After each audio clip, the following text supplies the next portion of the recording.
All right, guys, so today we are doing a very fun editing session. We're going to be editing just a cocktail from a photo shoot I did at a place called No Man's Land in Fort Lauderdale. It's a really dark, moody bar. It's actually probably my favorite place to shoot just because of the way everything comes out when you light it correctly. But for today, we're going to be editing just a very simple shot of the owner holding a cocktail out in front, shallow depth of fields. The drink is the main focus. Obviously, it's the only thing in focus.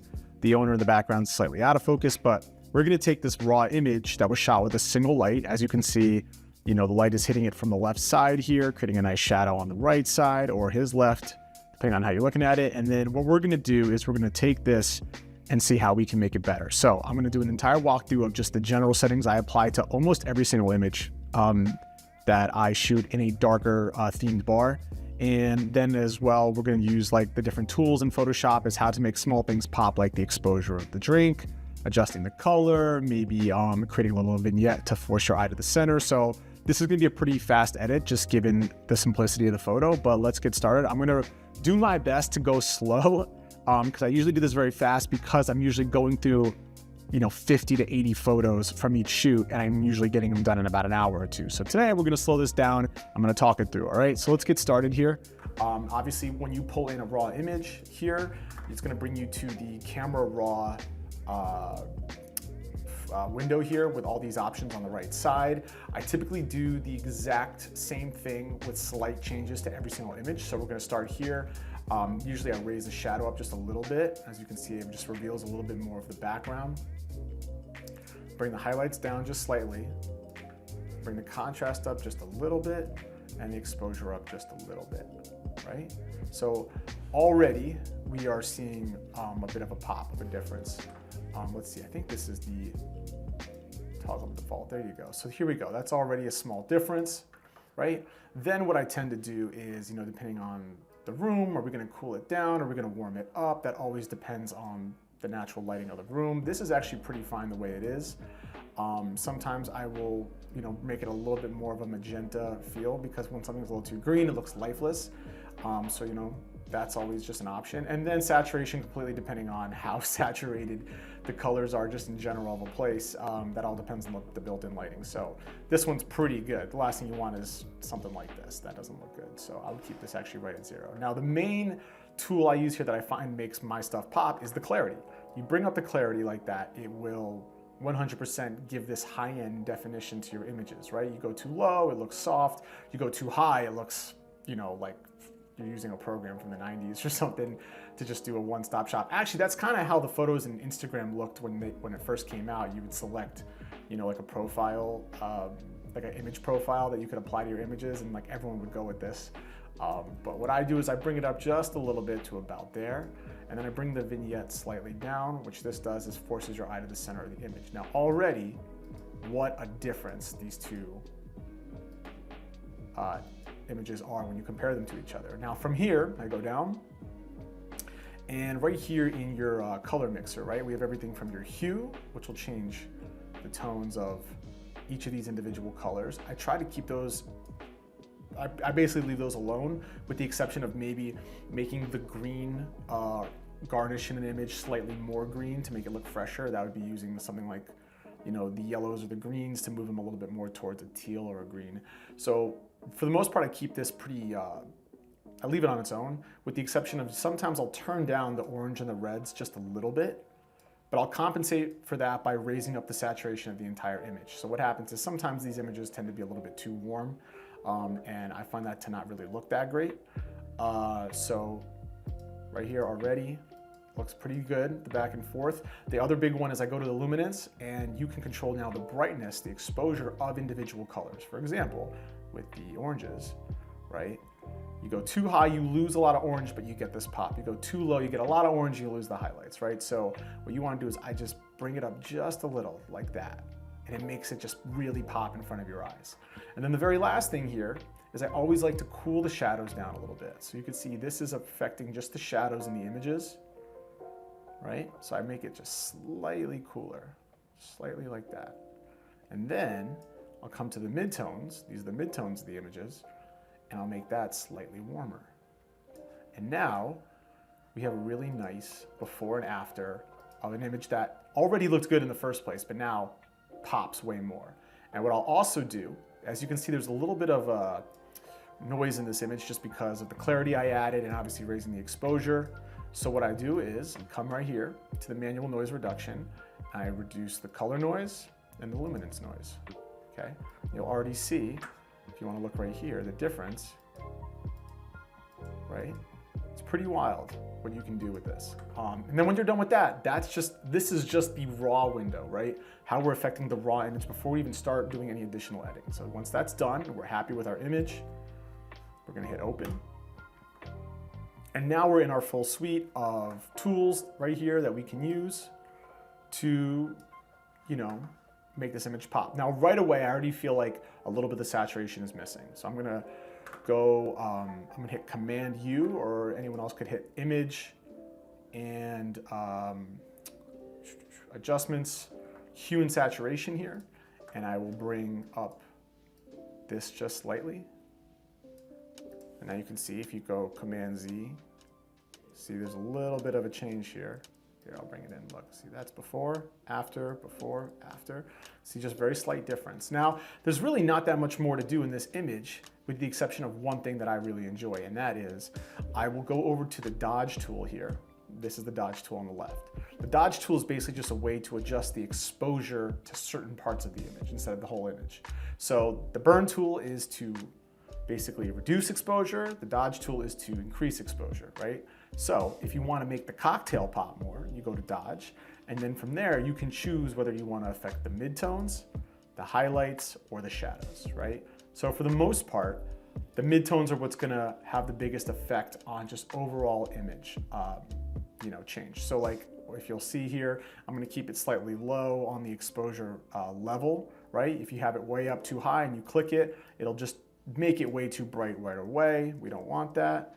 So again, if it's too low, you're gonna be clicking and clicking and clicking and clicking forever, and you don't want that either. So we're gonna keep it at a nice like 30 to 40 here. And I'm gonna go in and I'm basically just going to paint. Let's make this a little smaller. You can adjust the size of your brush by using the brackets here on the keyboard. And you can just click, click, click, click, click, click, click, click, and that will be your midtones of the cocktail. Now, to make it pop even more, let's make the highlights really pop on the cocktail. So we switch to highlights, and this is very strong, this brush. So you're gonna wanna turn this way down to like 17, and watch, you'll see. Really makes that drink pop, right? Now, the very last one is the shadows. Now, you gotta be careful with this. Here, I'm gonna bring this down so you can see. Here, highlights, midtone, shadows. Now, the shadows are gonna bring up all the dark in the image and allow you to reveal more of the details. The problem is if you do that too much, you're gonna see more noise in the image and maybe even things that you don't wanna see in the image. So, for example, here, if I use it a little bit, you'll see I can see more of his suit, but now all of a sudden his suit is like where your eye is drawn, and you don't want that. There's no benefit to that in the image, right? You can see here. You wanna keep that dark. But where it might be great is, maybe here on his hand, where a little bit of it is too dark to see the details, or on this side of his face, we could brighten it up a little bit. Even this wall back here could be a little brighter. This blue couch could be a little brighter, and then maybe go to the midtones. We can make that pop then after, now that it's bright enough. And now, cherry on the top, right? We're going to create another vignette. Now that, because we've adjusted the exposure on the corners of the image, so it means we've adjusted the exposure on the vignette of the image. So what we're gonna do is, I'm gonna create one last vignette. And the way I typically get to that is, you'll do Command-Shift-A on a Mac, or Control-Shift-A, I believe, on a PC. That'll bring back up your raw window, and you're gonna go down right here, the effects, just as we did last time, and give it that nice vignette. Hit OK. And that is going to be our image. Now that looks, I think, pretty good. We're going to do one last little thing here. It's a little bit more advanced, but it's going to be something you're going to it's the tool you're going to use more than anything else, and that's the clone stamp tool. So let's zoom in. You can just hit Z to get your little zoom here. And you'll notice his fingers got this little I don't know what that is, callus or whatever. There's a little bit of highlights or reflections on the glass. This is probably a scratch or maybe just debris from the garnish from when they were mixing it.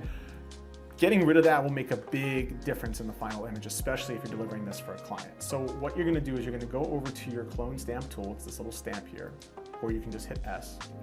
You can adjust your size here, right?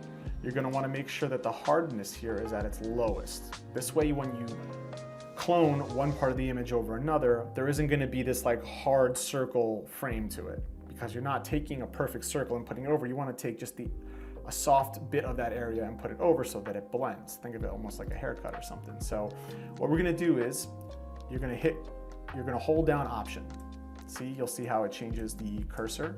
And if you click one part while holding it down, you let go, you can apply that to another part, right? And if we turn up the opacity to 100 here, it'll be literally, you click and paint that part of the image. It's gonna just keep, you can see where the little crosses up there where it's taking it from. Now, that looks terrible.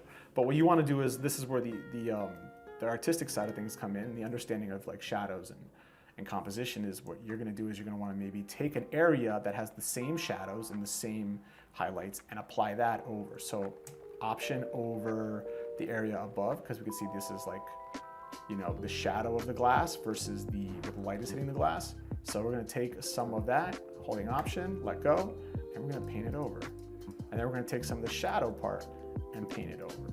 Now, if we were to do that and then paint it over here, you can see how it doesn't quite work, right? And that's gonna be a real eyesore. So, Command Z that. So we're gonna just go through, we're gonna paint over these areas. See that? If you make any mistakes, you can always, you know, edit, undo. Same thing here, we're gonna take the shadow part, go up, and paint right over, just like that. Same thing here. I'm gonna speed it up just a little bit, because it's a little bit repetitive.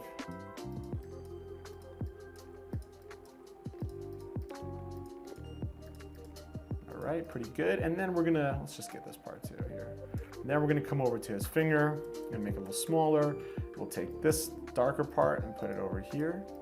This lighter part, put it over there. And now, let's get that little debris at the bottom too.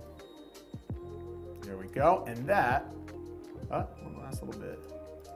There you go. That is a much better looking drink than the original. Now, let's pull up the original image and see the difference. Where is it? There we go. Now, look at the difference in quality on what we did with just such basic edits. Look at this difference of this very, you know, sort of yellow and contrasty and oversaturated image, which looked good at the beginning. But now, look at how much I've gotten rid of some of these, you know, glass imperfections or just, you know, debris in the drinks.